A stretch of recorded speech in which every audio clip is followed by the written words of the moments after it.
আসসালামু আলাইকুম রহমতুল্লাহি বারাকাতু। আজকে আপনাদের মাঝে একটি ভিডিও নিয়ে হাজির হলাম। আমি ফয়সাল, মলদ্বীপ প্রবাসী।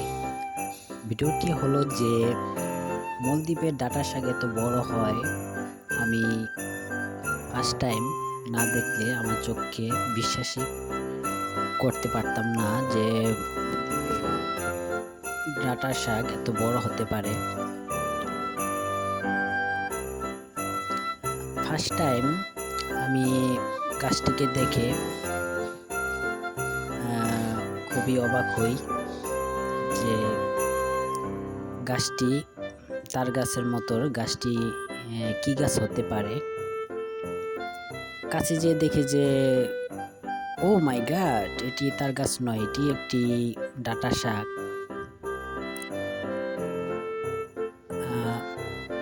ফার্স্ট টাইম গাছটিকে দেখে আমি খুবই অবাক হই যে আমি হয়তো ছোট হয়ে গেছি। পরবর্তীতে আমার ধারণাটা সম্পূর্ণ ভুল ছিল যে আমি ছোট হইনি, গাছটি আমার থেকে খুবই বড়।